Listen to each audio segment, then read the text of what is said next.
कुमारों तथा अन्यों की सृष्टि मैत्रेय ख्वाचेतीते वर्णित क्षत कालाख्य परमात्मन महिमा वेदगर्भों यथास्त्राक्षी त्रिबोध में एक शब्दार्थ श्री मैत्रेय ने कहा, हे विद्वान विदुर, अभी तक मैंने तुमसे पूर्ण पुरुषोत्तम भगवान का काल रूप की महिमा की व्याख्या की है।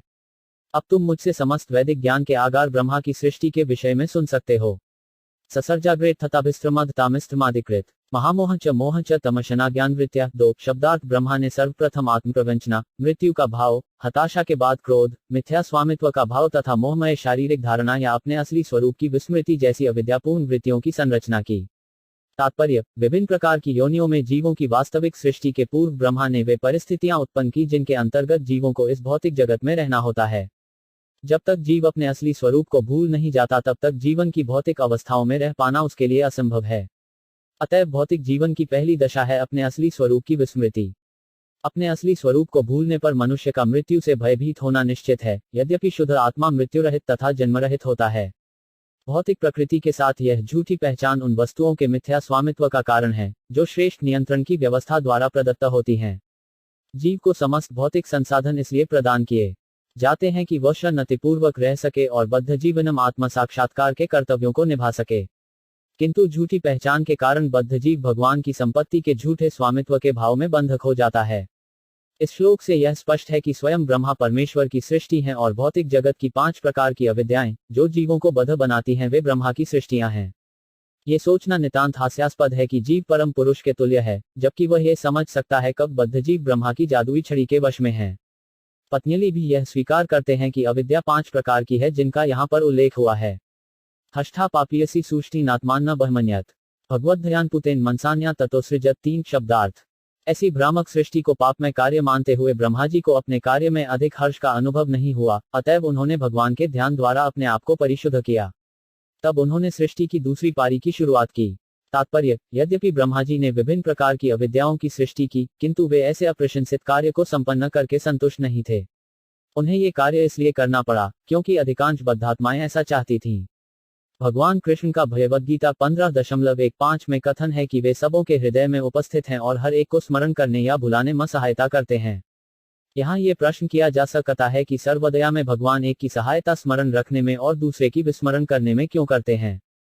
वस्तुतः उनकी कृपा एक के प्रति पक्षपात के रूप में तथा दूसरे के प्रति शत्रुता के रूप में प्रदर्शित नहीं होती। भगवान के अंश रूप में जीव अंशतः स्वतंत्र है, क्योंकि उसमें भगवान के समस्त गुण अंशत पाए जाते हैं। जिस किसी के पास थोड़ी सी भी स्वतंत्रता होती है, वह ज्ञानवश उसका दुरुपयोग कर सकता है। अब जब वह अपनी स्वतंत्रता का दुरुपयोग करने को अच्छा मानकर अविद्या में जाने लगता है, तो सर्वदयालु भगवान सर्वप्रथम उसको पाश से बचाने का प्रयत्न करते हैं, किंतु जब जीव नरक की ओर गिरते जाने पर उतारू हो जाता है, तो भगवान उसे उसकी असली स्थिति को भुलवाने में सहायता करते हैं। भगवान गिरने वाले जीव को सबसे निचले बिंदु तक गिरने में सहायता करते हैं, जिससे वह देख सके कि अपनी स्वतंत्रता के दुरुपयोग से वह सुखी है कि नहीं। इस जगत में सड़ रहे प्रायः सारे बद्ध जीव अपनी स्वतंत्रता का दुरुपयोग कर रहे हैं, अतः उन पर 5 प्रकार की अविद्याएं थोप दी जाती हैं।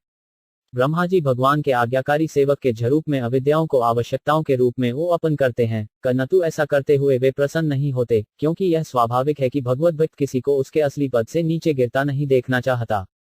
जो व्यक्ति साक्षात्कार के मार्ग की परवाह नहीं करते, उन्हें भगवान उनकी दुष्प्रवृत्तियों को जी भर के करने देते हैं और ब्रह्मा उसमें निश्चित रूप से सहायक बनते हैं। सनक चर सननंदम चर सनातन मथात्मा भू सनई कुमार चर मुनि निष्क्रियानुवृतस। 4 शब्दार्थ। सर्वप्रथम ब्रह्मा ने 4 महान मुनियों को उत्पन्न किया जिनके नाम सनक, सन्नद, सनातन तथा सनई कुमार हैं। वे सब भौतिकतावादी कार्यकलाप ग्रहण करने के लिए अनिच्छुक थे, क्योंकि उषध्वरता होने के कारण वे अत्यधिक उच्छिष्ट थे। तात्पर्य, यद्यपि ब्रह्मा ने अविद्या के सिद्धांतों की सृष्टि उन जीवों की आवश्यकता के रूप में की जिनके भाग्य में भगवान की इच्छा से अविद्या बधी थी, किंतु वे ऐसा अप्रशंसित कार्य करके संतुष्ट नहीं थे। इसलिए उन्होंने ज्ञान के 4 सिद्धांतों की सृष्टि की। ये हैं सांख्य, योग, वैराग्य तथा तप। सांख्य भौतिक अवस्थाओं के वैश्लेषिक अध्ययन के लिए अनुभवात्मक दर्शन है। योग भवबंधन से शुद्ध आत्मा को मोक्ष दिलाने के लिए है। यज्ञ उच्चतम आध्यात्मिक ज्ञान तक ऊपर उठने के लिए जीवन में भौतिक भोग से पूर्ण विरक्ति को स्वीकार करना है, और तप आध्यात्मिक सिद्धि के लिए विभिन्न प्रकार की स्वेच्छा से की गई तपस्या है। ब्रह्मानैसनक, सननंद, सनातन तथा सनत इन 4 मुनियों की रचना आध्यात्मिक उन्नति के इन 4 सिद्धांतों को सौंपने के लिए की, और इन्होंने अपना निजी संप्रदाय चलाया जो भक्ति की उन्नति के लिए कुमार संप्रदाय अथवा बाद में निम्बाक संप्रदाय कहलाया। ये सभी महान मुनिगण महान भक्त बने, क्योंकि भगवान की भक्ति के बिना आध्यात्मिक महत्व के किसी कार्य में सफलता प्राप्त नहीं की जा सकती। तान्बभाषे स्वभू पुत्रा प्रजा सृजत पुत्र का तन्नच्छन्मोषमाणो वासुदेव प्रायना। 5 शब्दार्थ।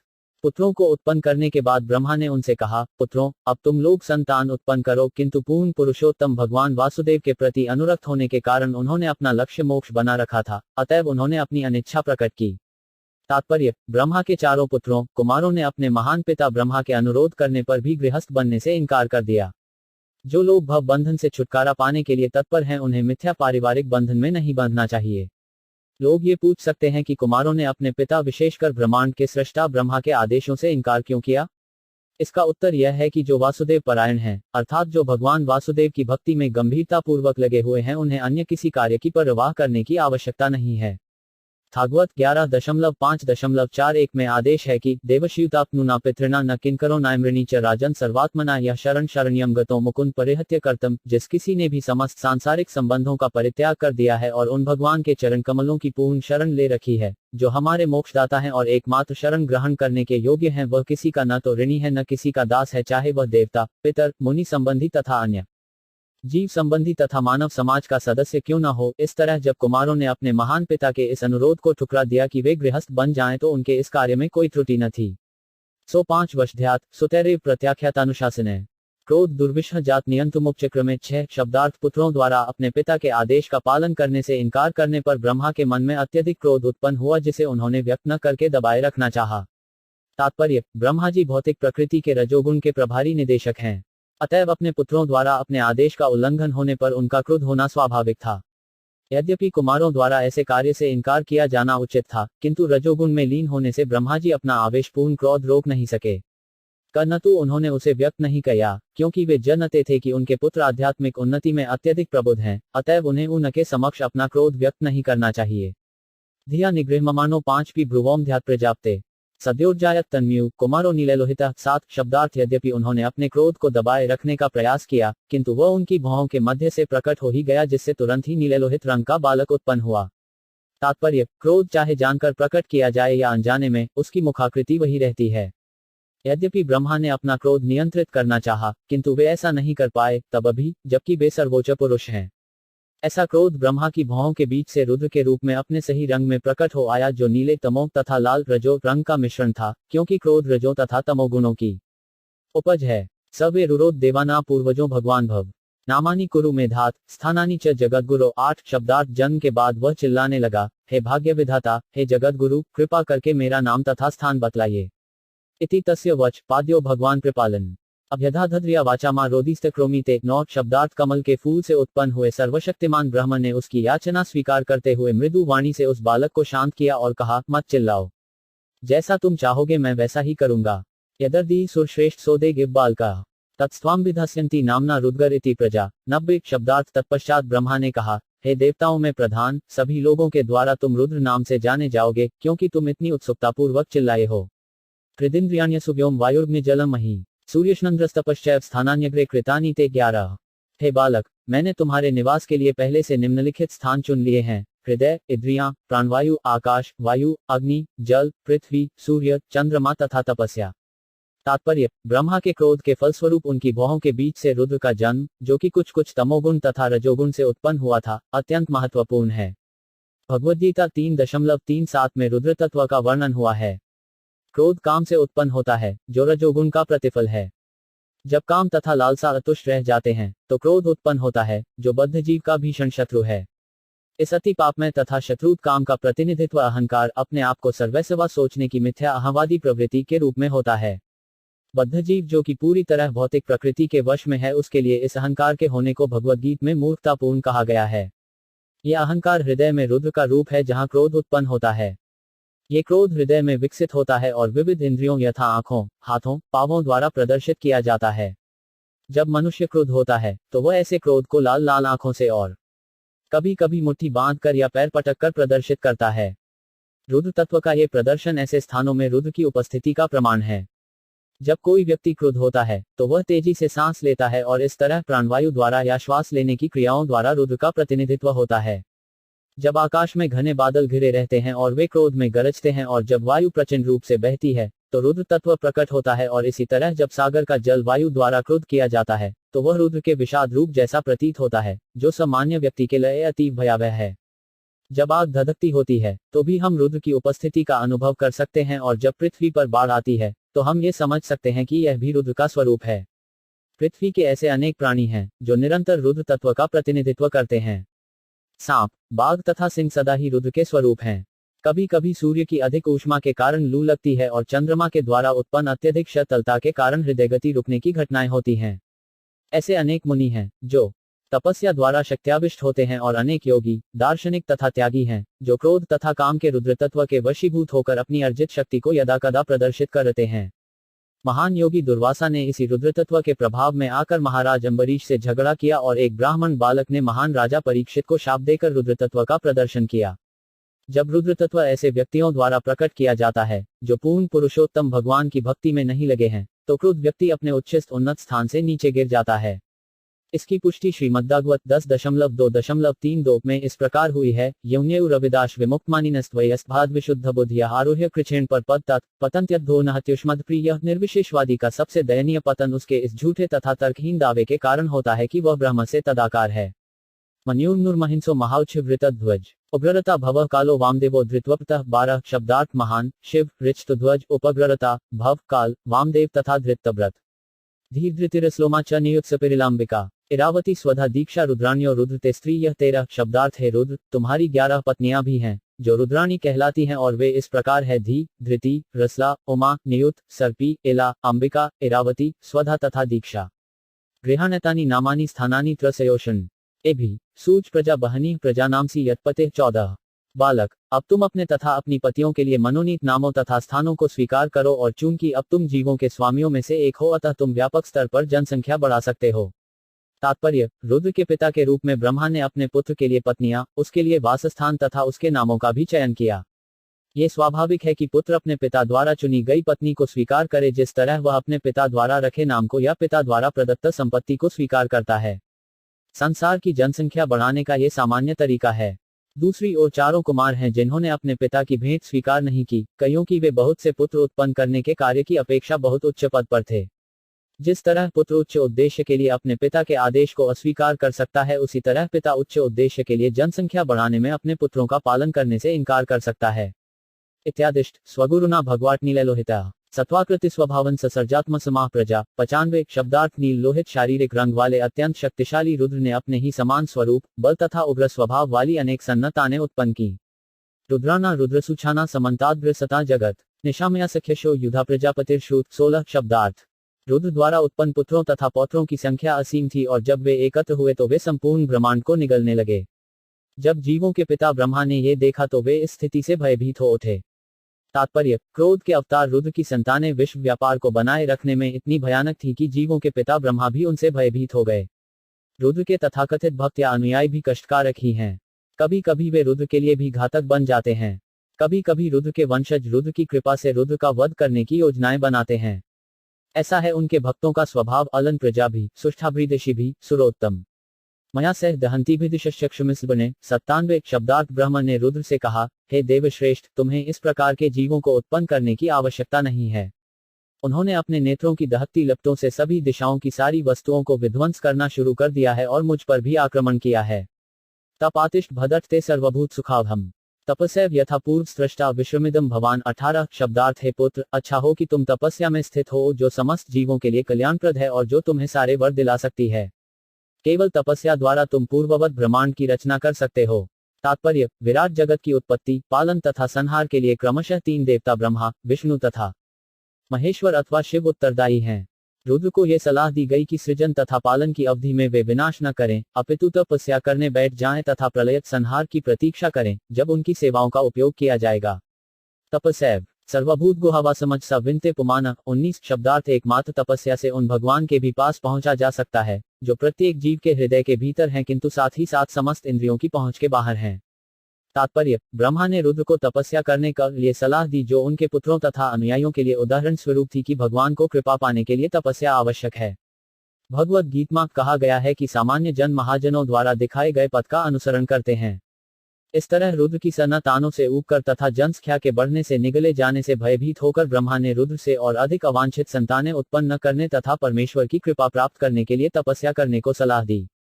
अतएव चित्रों में हम देखते हैं कि रुद्र सदैव भगवान की कृपा पाने के लिए ध्यानावस्थित रहते हैं। अप्रत्यक्ष रूप से रुद्र के पुत्रों तथा अनुयायियों को सलाह दी जा सकती है कि रुद्र तत्व का अनुसरण न करते हुए संहार कार्य बंद कर दे जबकि ब्रह्मा की शांतिपूर्ण सृष्टि हो रही हो।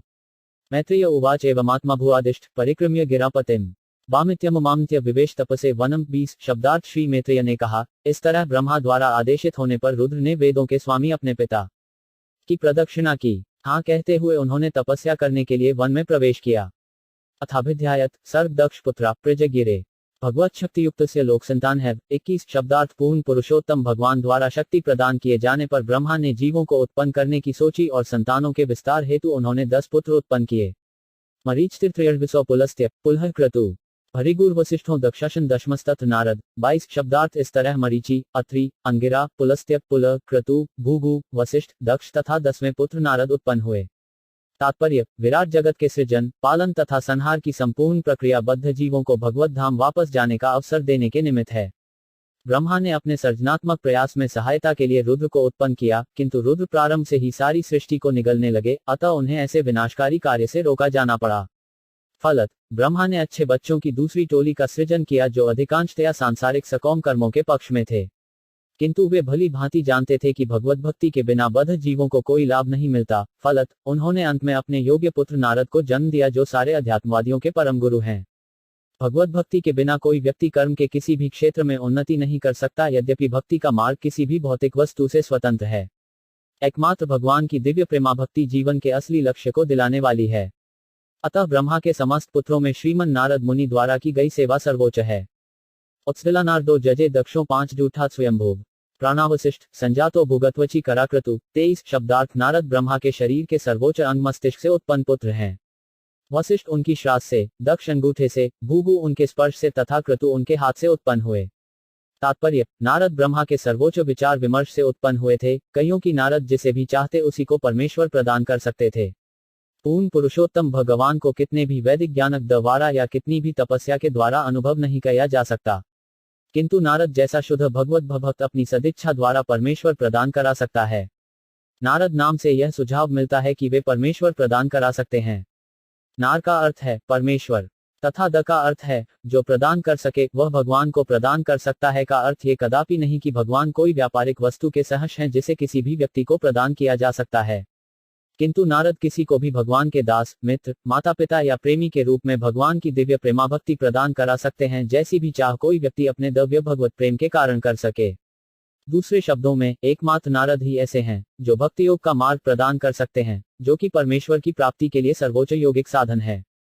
पुलहो नाभितो जगे पुलस्त्य कर्ण्यो ऋषि अड्डीरा मुक्तोष्णो त्रिमरीचिर्मन्भस्वतो 5-24 शब्दार्थ पुलस्त्य ब्रह्मा के कानों से, अंगिरा मुख से, अत्रि आंखों से, मरीचि मन से तथा पुल नाभि से उत्पन्न हुए। धर्म स्तनादश्चिनतो यत्र नारायण स्वयं अधर्म पूष्ठतो यस्मान मृत्युलोक भयभुरः। 25 शब्दार्थ धर्म ब्रह्मा के वक्षस्थल से प्रकट हुआ जहां पर पूर्ण पुरुषोत्तम भगवान नारायण आसीन है, और अधर्म उनकी पीठ से प्रकट हुआ जहां जीव के लिए भयावह मृत्यु उत्पन्न होती है। तात्पर्य, ये बात अत्यंत महत्वपूर्ण है कि धर्म उस स्थान से प्रकट हुआ जहां स्वयं भगवान आसीन है, क्योंकि धर्म का अर्थ है भगवान की भक्तिमय सेवा जिसकी पुष्टि भगवद गीता भागवत में हुई है। भगवद गीता में अंतिम उपदेश धर्म के नाम पर अन्य सारे कार्यों को त्याग कर भगवान की शरण लेने के लिए है। श्रीमद् भागवत में भी पुष्टि हुई है कि धर्म को सर्वोच्च सिद्धि वह है जो भौतिक अवरोधों से प्रेरित हुए बिना तथा बिना किसी प्रतिरोध के भगवत भक्ति तक ले जाए। धर्म अपने पूर्ण रूप में भगवत भक्ति है और अधर्म इसका विलोम है। हृदय शरीर का सबसे महत्वपूर्ण अंग है, जबकि पीठ सबसे उपेक्षित अंग है। जब कोई शत्रु हमला करता है तो मनुष्य पीठ की ओर पीछे से प्रहार सहन कर सकता है, किंतु वह वक्षस्थल पर होने वाले प्रहारों से अपनी रक्षा पूरी सावधानी से करना चाहेगा। सभी प्रकार के अधर्म ब्रह्मा की पीठ से उत्पन्न होते हैं, जबकि असली धर्म या भगवत भक्ति नारायण के वास स्थान वक्षस्थल से उत्पन्न होती है। जो वस्तु भगवत भक्ति तक न ले जा सके वह अधर्म है, और जो वस्तु भगवत भक्ति तक ले जाए वह धर्म कहलाती है। हृदि कामो भ्रुव क्रोधो लोभस्वाधर डच धातु अस्याद्वाग सिंधु परिणानिरिति पायोर्घाश्रय। 26 शब्दार्थ काम तथा इच्छा ब्रह्म के हृदय से, क्रोध उनकी भौहों के बीच से, लालच उनके ओठों के बीच से, वाणी की शक्ति उनके मुख से, समुद्र उनके लिंग से तथा निम्न एवं गहित कार्यकलाप समस्त पापों के स्रोत उनकी गुदा से प्रकट हुए। तात्पर्य, बद्ध आत्मा मानसिक चिंतन के वशीभूत रहता है। कोई संसारी शिक्षा एवं विद्वत्ता के आकलन में कितना ही बड़ा क्यों न हो, वह मनोवैज्ञानिक कार्यकलापों के प्रभाव से कभी भी मुक्त नहीं हो सकता। अतएव निम्न कार्यों के लिए कामवासना तथा इच्छाओं को तब तक त्याग पाना अतीव कठिन है जब तक कोई भगवत भक्ति की परंपरा में न हो। जब कोई कामवासना तथा निम्न इच्छाओं से हताश होता है तो मन में क्रोध उत्पन्न होता है, जिसकी अभिव्यक्ति भौहों के मध्य में होती है। इसलिए सामान्य लोगों को सलाह दी जाती है कि वे अपने मन को भौहों के मध्य के स्थान में केंद्रित करें, जबकि भगवत भक्तों को अपने मन के आसन में भगवान को स्थापित करने का अभ्यास रहता है। इच्छाविहीन होने का सिद्धांत व्यवहारिक नहीं है, क्योंकि मन को इच्छा रहित नहीं बनाया जा सकता है। जब ये संस्तुति की जाती है कि मनुष्य इच्छाविहीन बने तो ये समझा जाता है कि मनुष्य को ऐसी चीजों की इच्छा नहीं करनी चाहिए जो आध्यात्मिक मूल्यों का ध्वंस करने वाली हों। भगवत भक्त सदैव अपने मन में भगवान को धारण करता है। इस तरह उसे इच्छाविहीन होने की कोई आवश्यकता नहीं, क्योंकि उसकी सारी आवश्यकताएं भगवान की सेवा के संबंध में होती हैं। बोलने की शक्ति सरस्वती या विद्या की देवी कहलाती है और विद्या की देवी का जन्म स्थान ब्रह्मा का मुख है। भले ही मनुष्य को विद्या की देवी की कृपा प्राप्त हो, किंतु उसका हृदय कामवासना तथा भौतिक इच्छा से पूर्ण हो सकता है और उसकी भौहें क्रोध के लक्षण प्रकट कर सकती हैं। कोई सांसारिक दृष्टि से अत्यंत विद्वान क्यों न हो, किंतु इसका अर्थ यह नहीं है कि वह कामवासना तथा क्रोध के सारे निम्न कार्यों से मुक्त है। केवल शुद्ध भक्त से अच्छे गुणों की आशा की जा सकती है, क्योंकि वह भगवान के विचारों में या श्रद्धा सहित समाधि में सदैव लीन रहता है। छायाया कर्दमो जगे देवहूत्या पति प्रभु मनसो देहतश्रेदम जगे विश्वकृतो जगत 27 शब्दार्थ महान देवहूति के पति कर्दम मुनि ब्रह्मा की छाया से प्रकट हुए। इस तरह सभी कुछ ब्रह्मा के शरीर से या मन से प्रकट हुआ। तात्पर्य, यद्यपि प्रकृति के 3 गुणों में से सदैव एक की प्रधानता रहती है, किंतु वे कभी भी एक दूसरे से मिश्रित हुए बिना प्रदर्शित नहीं होते। यहाँ तक कि रजो तथा तमो इन 2 निम्नतर गुणों की उपस्थिति में भी कभी कभी सतोगुण का अंश रहता है। अतः ब्रह्मा के शरीर या मन से उत्पन्न सारे पुत्र रजोगुणी तथा तमोगुणी थे, कर्नतु उनमें से कच्छ यथा कर्दम मुनि सतोगुण से उत्पन्न थे। नारद ब्रह्मा को दिव्य अवस्था में उत्पन्न हुए थे। वा दुहितर तन्वी स्वयंभूहर्ति मन अकामा चकमेक शत सकौम इति न श्रुतम 28 शब्दार्थ। हे विदुर, हमने सुना है कि ब्रह्मा के वाक नाम की पुत्री थी जो उनके शरीर से उत्पन्न हुई थी, जिसने उनके मन को यौन की ओर आकृष्ट किया, यद्यपि वह उनके प्रति कामासक्त नहीं थी। तात्पर्य, बलवान इच्छ्यग्रायो विद्वंसिम्पि कर्षति। भागवत 9.1-9.17 कहा गया है कि इंद्रियां इतनी प्रमत्त तथा प्रबल होती हैं कि वे अत्यंत विवेकवान तथा विद्वान व्यक्ति को भी मोहित कर सकती हैं। इसलिए सलाह दी जाती है कि कई व्यक्ति अपन माता, बहन या पुत्री के भी साथ अकेले में न रहे। विद्वांसिम्पि कर्षाति का अर्थ है कि बड़ा से बड़ा विद्वान अभी कामवासना का शिकार बन जाता है। ब्रह्मा अपनी ही पुत्री के प्रति कामासक्त थे, अतः उनके इस अनियमितता को बतलाने में मैत्रेय हिचक रहे थे। फिर भी उन्होंने इसका उल्लेख किया, क्योंकि कभी कभी ऐसा घटित हो ही जाता है और इसके जीवंत उदाहरण स्वयं ब्रह्मा हैं। यद्यपि वे आदिजीव हैं और संपूर्ण ब्रह्मांड में सबसे अधिक विद्वान हैं, यदि ब्रह्मा जी कामवासना के शिकार हो सकते हैं, तो अन्यों के विषय में क्या कहा जाए जो अनेकानेक संसारी दुर्बलताओं के प्रति उन्मुख हैं। ब्रह्मा की यह असाधारण अनैतिकता किसी विशेष कल्प में घटित हुई सुनी गई थी, किंतु यह उस कल्प में नहीं घटित हो सकती थी जिसमें ब्रह्मा ने भगवान से प्रत्यक्ष रूप से श्रीमद् भागवत के 4 श्लोक सुने थे, क्योंकि भागवत का उपदेश देने के बाद भगवान ने ब्रह्मा को यह वर दिया था कि वे किसी भी कल्प में मोहित नहीं होंगे। इससे ये सूचित होता है कि श्रीमद् भागवत सुनने के पूर्व वे ऐसी कामवासना के शिकार हुए होंगे, किंतु भगवान के मुख से श्रीमद् भागवत सुन लेने के बाद ऐसी त्रुटि होने की कोई संभावना नहीं थी। फिर भी मनुष्य को इस घटना को और गंभीरता से ध्यान देना चाहिए। मानव एक सामाजिक पशु है और स्त्रियों के साथ अनियंत्रित मेल जोल से उसका पतन हो जाता है। पुरुष तथा स्त्री की ऐसी सामाजिक स्वतंत्रता, विशेष रूप से युवा वर्ग में, निश्चय ही आध्यात्मिक उन्नति के मार्ग में महान अवरोध है। भव बंधन एकमात्र यौन बंधन के कारण है। फलत पुरुष तथा खत्री की अनियमित संगति अवश्य ही आध्यात्मिक प्रगति के मार्ग में महान अवरोध है। मैत्रेय ने ब्रह्मा का यह उदाहरण इस भीषण खतरे के प्रति हमारा ध्यान आकृष्ट करने के लिए ही प्रस्तुत किया। तमध में कृतम तिन विलोक्य पितर सुता मरीचि मुखिया मुनयो विश्रम्भात प्रत्यबोधयन 29। अपने पिता को अनैतिकता के कार्य में इस प्रकार मुगध पाकर मरीचि इत्यादि ब्रह्मा के सारे पुत्रों ने अतीव आदरपूर्वक ये कहा। तात्पर्य, मरीचि जैसे ऋषि द्वारा अपने महान पिता के कार्यों के विरुद्ध विरोध प्रकट करने में कोई त्रुटि नहीं थी। वे भलीभांति जानते थे कि यद्यपि उनके पिता ने त्रुटि की है, किंतु इस घटना के पीछे कोई न कोई बड़ा कारण रहा होगा, अन्यथा इतना महान पुरुष ऐसी त्रुटि नहीं कर सकता था। हो सकता है कि ब्रह्मा जी अपने अधीनस्थों को स्त्रियों से व्यवहार करते समय मानव दुर्बलताओं के प्रति आगाह करना चाह रहे हों। आत्म साक्षात्कार के मार्ग पर चलने वाले पुरुषों के लिए ये सदैव अत्यंत घातक है। अतः ब्रह्मा जैसे महापुरुष जब त्रुटि करते हैं तब न तो उनकी उपेक्षा करनी चाहिए, न ही मरीचि जैसे महर्षि उनके असामान्य आचरण के कारण उनके प्रति किसी प्रकार का अनादर प्रदर्शित कर सके थे। एतत्पूर्वे कृत्वदो न करिष्यन्ति चापरे यस्त्वं गृहीत्रं गच्छे निगृह्याब्जं प्रभु। 30 शब्दार्थ है पिता, आप जिस कार्य में अपने को उलझाने का प्रयास कर रहे हैं उसे न तो किसी अन्य ब्रह्मा द्वारा, न किसी अन्य के द्वारा, न ही पूर्व कल्पों में आपके द्वारा कभी करने का प्रयास किया गया, न ही भविष्य में कभी कोई ऐसा दुस्साहस ही करेगा। आप ब्रह्मांड के सर्वोच्च प्राणी हैं, अतः आप अपनी पुत्री के साथ संभोग क्यों करना चाहते हैं और अपनी इच्छा को वश में क्यों नहीं कर सकते? तात्पर्य, ब्रह्मा का पद ब्रह्मांड में सर्वोच्च पद है और ऐसा प्रतीत होता है कि ब्रह्मा अनेक हैं और अतिरिक्त 5 जिस ब्रह्मांड में हम रह रहे हैं इसके अतिरिक्त अनेक ब्रह्मांड हैं। इस पद पर स्थित रहने वाले का आचरण आदर्श होना चाहिए, कईयों की ब्रह्मा सारे जीवों के लिए आदर्श प्रस्तुत करते हैं। सर्वाधिक पवित्र तथा आध्यात्मिक दृष्टि से उच्च जीव ब्रह्मा को भगवान के बाद का पद प्रदान किया गया है। तेजसाम्पि होतन स्वेलोक्यम जगत गुरो यद्गुत्मनुतिष्ठन् व लोकः क्षेमाय कल्पते। 315 शब्दार्थ। यद्यपि आप सर्वाधिक शक्तिमान जीव हैं, किंतु ये कार्य आपको शोभा नहीं देता क्योंकि सामान्य लोग आध्यात्मिक उन्नति के लिए आपके चरित्र का अनुकरण करते हैं। तात्पर्य, कहा जाता है कि परम शक्तिशाली जीव चाहे तो कुछ भी कर सकता है और ऐसे कार्यों का उस पर कोई प्रभाव नहीं पड़ता। उदाहरणार्थ, इस ब्रह्मांड में सूर्य सबसे शक्तिशाली अग्निमय ग्रह है। वह कहीं से भी जल को भाप बनाकर उड़ा सकता है और फिर भी उतना ही शक्तिशाली बना रहता है। सूर्य गंदे स्थानों से जल को उड़ाता है, फिर भी वह गंदगी के गुण से संदूषित नहीं होता। इसी तरह ब्रह्मा सभी दशाओं में महाभियोग से मुक्त बने रहते हैं, किंतु फिर भी सारे जीवों के गुरु होने के कारण उनके आचरण तथा चरित्र को इतना आदर्श होना चाहिए कि लोग ऐसे उदात्त आचरण का अनुसरण कर सकें और सर्वोच्च आध्यात्मिक लाभ उठा सकें। अतः उन्हें ऐसा कर्म नहीं करना चाहिए था जैसा उन्होंने किया। तस्मै नमो भगवते य इदं स्वेन रोचिषा आत्मस्थ व्यज्ञयामास स धर्म पातुमहति। 32 शब्दार्थ। हम उन भगवान को सादर नमस्कार करते हैं जिन्होंने आत्मस्थ होकर अपने ही तेज से इस ब्रह्मांड को प्रकट किया है। वे समस्त कल्याण हेतु धर्म की रक्षा करें। तात्पर्य, संभोग के लिए कामेच्छा इतनी प्रबल होती है कि यहाँ पर ऐसा लगता है कि ब्रह्मा को मरीचि जैसे उनके महान पुत्र अपनी याचना के बावजूद भी उनके संकल्प से विरत नहीं कर पाए। अतः इन महान पुत्रों ने ब्रह्मा की सहबुद्धि के लिए भगवान से प्रार्थना करना शुरू कर दिया। ये तो एकमात्र भगवान की कृपा ही है जिससे मनुष्य को कामेच्छाओं की लालसा से बचाया जा सकता है। भगवान उन भक्तों को संरक्षण प्रदान करते हैं जो उनकी दिव्य प्रेमाभक्ति में सदैव लगे रहते हैं और वे अपनी अहेतुको कृपा से भक्त को उसके अकस्मातु पतन से बचा लेते हैं।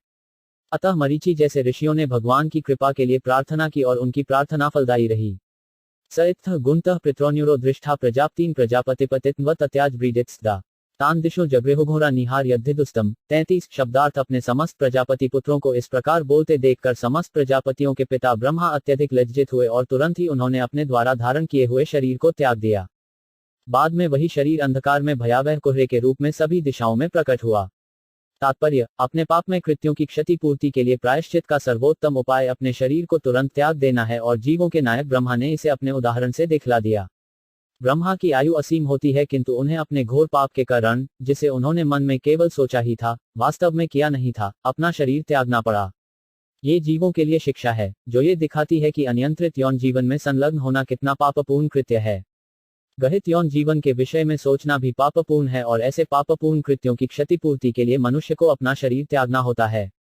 दूसरे शब्दों में, मनुष्य की आयु, वरदान, ऐश्वर्य इत्यादि सभी बातें पापपूर्ण कृत्यों से घटती हैं और सबसे भयावह पापपूर्ण कृत्य है अनियंत्रित यौन। पापमय जीवन का कारण अज्ञान है अथवा पापमय जीवन ही निपट अज्ञान का कारण है। अज्ञान की विशेषता है अंधकार या कोहरा। अंधकार या कोहरा अब भी सारे ब्रह्मांड को आच्छादित किए है और सूर्य एकमात्र उसका प्रतिकार है। जो व्यक्ति नित्य प्रकाश रूप भगवान की शरण ग्रहण करता है उसे कोहरे या अज्ञान के अंधकार में विलोप होने का भय नहीं रहता। कदाचिद्यायतः कर्त रक्षाम्यहं लोकान संवेतान्यथा पुरा। 34 शब्दार्थ। एक बार जब ब्रह्मा जी यह सोच रहे थे कि विगत कल्प की तरह लोकों की सृष्टि कैसे की जाए तो चारों वेद, जिनमें सभी प्रकार का ज्ञान निहित है, उनके चारों मुखों से प्रकट हो गए। तात्पर्य, जिस तरह अग्नि बिना दूषित हुए हर वस्तु को क्षार कर सकती है उसी तरह भगवत कृपा से ब्रह्मा की महानता रूपी अग्नि ने उनकी पुत्री के साथ पापपूर्ण यौनाचार की उनकी इच्छा को क्षार कर दिया। वेद समस्त ज्ञान के स्रोत हैं और जब ब्रह्मा पुनः सृष्टि करने का विचार कर रहे थे तो पूर्ण पुरुषोत्तम भगवान को कृपा से वे सर्वप्रथम ब्रह्मा को ही उद्घाटित किए गए। ब्रह्मा अपनी भगवत भक्ति के कारण शक्तिशाली हैं। भगवान अपने उस भक्त को सदैव क्षमा करने के लिए तैयार रहते हैं जो कदाचित अपने भक्ति के सन्मार्ग से पतित हो जाता है। श्रीमद्भागवत 11.5.42 में इसकी पुष्टि इस प्रकार हुई है। स्वपाद्युल भजत प्रेयस्यत्य कत्वान्यथावस्य हरि परेश विकर्म यच्चेत पतितम कर्थन्नत धुनोति सर्वहदि सन्निविष्ट। जो व्यक्ति पूरी तरह से भगवान के चरण कमलों पर उनकी दिव्य प्रेमाभक्ति में लगा रहता है, वह भगवान हरि को अत्यंत प्रिय है और भगवान भक्त के हृदय में स्थित होकर संयोगवश किए गए सभी प्रकार के पापों को क्षमा कर देते हैं। ये कभी भी आशा नहीं की जाती थी कि ब्रह्मा जैसा महापुरुष अपनी पुत्री के साथ संभोग करने का विचार भी करेगा। ब्रह्मा द्वारा प्रस्तुत किया गया उदाहरण केवल यह निर्देशित करता है कि भौतिक प्रकृति की शक्ति इतनी प्रबल है कि यह किसी पर भी, यहाँ तक कि ब्रह्मा पर भी, अपना प्रभाव दिखा सकती है। ब्रह्मा जी अत्यल्प दंड के साथ भगवत कृपा से बचा लिए गए, किंतु भगवत कृपा से महान ब्रह्मा के रूप में उनकी प्रतिष्ठा समाप्त नहीं हुई। चातुहोत्र कर्मतंत्र मुपवेदनयी सह धर्मस्य पादाश्चत्वारस्तत्रैवाश्रमवृत। यह 35 शब्दार्थ अग्नि यज्ञ को समाहित करने वाली 4 प्रकार की साज सामग्री प्रकट हुई। ये प्रकार हैं यज्ञकर्ता, होता, अग्नि तथा उपवेदों के रूप में संपन्न कर्म। धर्म के 4 सिद्धांत सत्य, तप, दया, शौच एवं चारों आश्रमों के कर्तव्य भी प्रकट हुए। तात्पर्य, खाना, सोना, रक्षा करना तथा संभोग करना, ये 4 शारीरिक मांगें पशुओं तथा मनुष्यों में समान रूप से पाई जाती हैं। मानव समाज को पशुओं से विलग करने के लिए वर्णों तथा आश्रमों के रूप में धार्मिक कार्यकलाप संपन्न किए जाते हैं। उनका स्पष्ट उल्लेख वैदिक ग्रंथों में पाया जाता है। और जब चारों वेद ब्रह्मा के मुख से उत्पन्न हुए तो ब्रह्मा द्वारा इनका प्राकट्य किया गया। इस तरह वर्णाश्रम के रूप में मानव कर्तव्यों को स्थापना की गई जिससे सभ्य पुरुष इनका पालन कर सकें। जो लोग परंपरागत रूप से इन सिद्धांतों का पालन करते हैं वे आर्य या प्रगतिशील मानव कहलाते हैं। विदुर उवाच स वे विश्वसृजामीशो वेदादीन मुक्तो 5 सुजत। यद्यद्येन सृजत देवस्तन में ब्रीहि तपोधन 36 शब्दार्थ। विदुर ने कहा, हे तपोधन महामुनि, कृपया मुझसे ये बतलाएं कि ब्रह्मा ने किस तरह और किसकी सहायता से उस वैदिक ज्ञान की स्थापना की जो उनके मुख से निकला था। मैत्रेय खवाच ऋग्यजु सामाधव्यान वेदापूर्वाभिर्मुख शास्त्रमिज्ञा स्तुतितोम प्रायश्चित व्यधिकमात 37 शब्दार। मैत्रेय ने कहा, ब्रह्मा के सामने वाले मुख से प्रारंभ होकर क्रमशः चारों वेद ऋक, यजु, साम और अथर्वाभिभूत हुए। तत्पश्चात इसके पूर्व अनुच्चरित वैदिक स्तोत्र, पौरोहित्य अनुष्ठान, पाठ की विषय वस्तु तथा दिव्य कार्यकलाप एक एक करके स्थापित किए गए। आयुर्वेद धनुर्वेदम गांधर्व वेदमात्मन स्थापत्यम चासुज्वेदम क्रमायपूर्वाभिमुख है। 38 शब्दार्थ। उन्होंने औषधि विज्ञान, सैन्य विज्ञान, संगीत कला तथा स्थापत्य विज्ञान की भी सृष्टि वेदों से की। ये सभी सामने वाले मुख से प्रारंभ होकर क्रमशः प्रकट हुए। तात्पर्य, वेदों में पूर्ण ज्ञान पाया जाता है जिसमें न केवल इस लोक के अपितु अन्य मानव लोकों के समाज के लिए भी आवश्यक सभी प्रकार का ज्ञान सम्मिलित है। ऐसा समझा जाता है कि सामाजिक व्यवस्था बनाए रखने के लिए सैन्य कला भी उसी तरह आवश्यक ज्ञान है जिस तरह संगीत कला है। ज्ञान के ये सारे समूह पुराण या वेदों के पूरक कहलाते हैं। वेदों का मुख्य विषय आध्यात्मिक ज्ञान है, किंतु मनुष्यों के ज्ञान की आध्यात्मिक रुचि में सहायता पहुंचाने के लिए अन्य जानकारी वैदिक ज्ञान को आवश्यक सूचनाओं का निर्माण करती है, जैसा कि ऊपर कहा गया है। इतिहास पुराणानि पद्यम वेदमीश्वरा सर्वेभय एवभय ससुजे सर्वदर्शन 39 शब्दार्थ। तब उन्होंने अपने सारे मुखों से 5वें वेद, पुराणों तथा इतिहासों की सृष्टि की, क्योंकि वे संपूर्ण भूत, वर्तमान तथा भविष्य को देख सकते थे। तात्पर्य, विशिष्ट देशों तथा राष्ट्रों के और इसी के साथ संसार के अपने इतिहास हैं, किंतु पुराण सारे ब्रह्मांड के, न केवल एक कल्प के अपितु अनेक कल्पों के इतिहास हैं। ब्रह्मा को इन ऐतिहासिक तथ्यों का ज्ञान है, अतएव सभी पुरानी इतिहास हैं। चूंकि उनकी मूल रचना ब्रह्मा द्वारा की गई, अतएव वे वेदों के अंग रूप हैं और पंचम वेद कहलाते हैं। पोर्शुभ्धो आप्तोर्यामातिरारोत्र वाजपेयम सगोस्वम 40 शब्दार्थ। ब्रह्मा के पूर्वी मुख से विभिन्न प्रकार के समस्त अग्नि यज्ञ षोडशी, उत, पुरीशी, अग्निष्टोम, आप्तोर्याम, अतिरात्र, वाजपेय तथा गोसों प्रकट हुए। विद्या दान तप सत्य धर्मस्यति पदानि चर आश्रमाश यथासख्यमसृजसह वृत्तिभिः 41 शब्दार्थ। शिक्षा, दान, तपस्या तथा सत्य को धर्म के 4 पांव कहा जाता है और इन्हें सीखने के लिए 4 आश्रम हैं जिनमें वृत्तियों के अनुसार जातियों वर्णों का अलग अलग विभाजन रहता है। ब्रह्मा ने इन सबों की क्रमबद्ध रूप में रचना की। तात्पर्य, चारों आश्रमों ब्रह्मचर्य अर्थात छात्र जीवन, गृहस्थ अर्थात पारिवारिक जीवन, वानप्रस्थ अर्थात तपस्या के निमित्त निवृत्त जीवन तथा संन्यास अर्थात सत्य के प्रचार हेतु विरकत जीवन के केंद्र धर्म के 4 पांव हैं। वृत्तिपरक विभाग हैं ब्राह्मण अर्थात बुद्धिमान वर्ग, क्षत्रिय अर्थात प्रशासक वर्ग, वैश्य अर्थात व्यापारी वर्ग तथा शूद्र अर्थात बिना किसी विशेष योग्यता वाले सामान्य श्रमिक वर्ग। ब्रह्मा ने आत्म साक्षात्कार में नियमित उन्नति के लिए इन सबों की क्रमबद्ध योजना तथा रचना की। ब्रह्मचर्य सर्वोत्तम शिक्षा प्राप्त करने के निमित्त है, गृहस्थ इंद्रिय तृष्टि के लिए है बशर्ते कि यह मन की उदारवृत्ति से की जाए, वानप्रस्थ आध्यात्मिक जीवन में प्रगति के हेतु तपस्या करने के लिए है और संन्यास सामान्य लोगों को परम सत्य के विषय में उपदेश देने के निमित्त है। समाज के सारे सदस्यों के मिले-जुले शून्य पे कार्यों मिले-जुले कार्यों से मानव जीवन के उद्देश्य के उत्थान हेतु अनुकूल स्थिति उत्पन्न करनी है। इस सामाजिक संस्थान की शुरुआत उस शिक्षा पर आधारित है जो मनुष्य की पाश्विक लालसाओं को शुद्ध करने के लिए है। सर्वोच्च शुद्धिकरण संस्कार विधि शुद्धों में परम शुद्ध पूर्ण पुरुषोत्तम भगवान का ज्ञान है। सावित्र प्राजापत्यम च ब्राहाचाद बृहतथा वार्ता संध्यशालीन शिलोच इति वै गृहे 42 शब्दार्थ। समझय वृत्तिपरक कर्तव्य शालीन किसी का सहयोग मांगे बिना जीविका शिल उपछ त्यक्त अन्नों को बीनना इति इस प्रकार वै यद्यपि गृहे गृहस्थ जीवन में। तत्पश्चात द्विजों के लिए यज्ञोपवीत संस्कार सावित्र का सूत्रपात हुआ और उसी के साथ वेदों की स्वीकृति के कम से कम 1 वर्ष बाद तक पालन किए जाने वाले नियमों प्राजापत्यम यौन जीवन से पूर्ण विरक्ति के नियम बृहत वैदिक आदेशों के अनुसार वृत्तियां वार्ता गृहस्थ जीवन के विविध पेशेवार कर्तव्य संन्याय तथा परित्यक्त अन्नों को बीनकर शिलोच एवं किसी का सहयोग लिए बिना अयाचित जीविका चलाने की विधि का सूत्रपात हुआ। तात्पर्य विद्यार्थी जीवन में ब्रह्मचारियों को मनुष्य जीवन की महत्ता के विषय में पूर्ण शिक्षा दी जाती थी। इस तरह प्रारंभिक शिक्षा विद्यार्थी को पारिवारिक झंझटों से मुक्त बनने के लिए प्रोत्साहित करने के लिए थी। जो विद्यार्थी ऐसे त्रुटि को स्वीकार करने में अक्षम होते थे केवल उन्हें घर वापस जाने और उपयुक्त पत्नी से विवाह करने की अनुमति दी जाती थी। अन्यथा विद्यार्थी जीवन भर यौन जीवन से पूरी तरह विरत रहकर स्थायी ब्रह्मचारी बना रहता था। ये सब विद्यार्थी के प्रशिक्षण की गुणवत्ता पर निर्भर करता था। हमें अपने 4 गुरु विष्णुपाद श्री श्रीमद् भक्तिसिद्धांत गोस्वामी महाराज जैसे व्रतधारी ब्रह्मचारी से मिलने का अवसर प्राप्त हुआ था। ऐसे महापुरुष नैष्टिक ब्रह्मचारी कहलाते हैं। वैखांसा वालखिल्योदुम्ब्रा फेनपा वने न्यासे कुटीच का पूर्व बहलोदो हंसनिष्कियों 43 शब्दार्थ वानप्रस्थ जीवन के 4 विभाग हैं वैखानस वालखिल्य औदुम्बर तथा फेनप। संन्यास आश्रम के 4 विभाग हैं कुटीक बहलोद हंस तथा निष्क्रिय। ये सभी ब्रह्मा से प्रकट हुए थे। तात्पर्य वर्णाश्रम धर्म अर्थात 4 वर्णों तथा सामाजिक एवं आध्यात्मिक जीवन के 4 आश्रमों का संस्थान आधुनिक युग की कोई नई ईजाद नहीं है जैसा कि अल्पज्ञों का प्रस्ताव है। यह ऐसा संस्थान है जिसकी स्थापना ब्रह्मा द्वारा सृष्टि के प्रारंभ में की गई। इसकी पुष्टि भगवद गीता से 4.13 भी होती है। चाहुवन्य गया सृष्टम आन्वीक्षिकी त्रयी वार्ता दन्नीतिथै च एवं व्याहतेशलास प्रणवो हास्य दहुत 44 शब्दार्थ तर्कशास्त्र विज्ञान जीवन के वैदिक लक्ष्य कानून तथा व्यवस्था आचार संहिता तथा भोग स्व नामक विख्यात मंत्र ये सब ब्रह्मा के मुख से प्रकट हुए और उनके हृदय से प्रणव 3 कार प्रकट हुआ।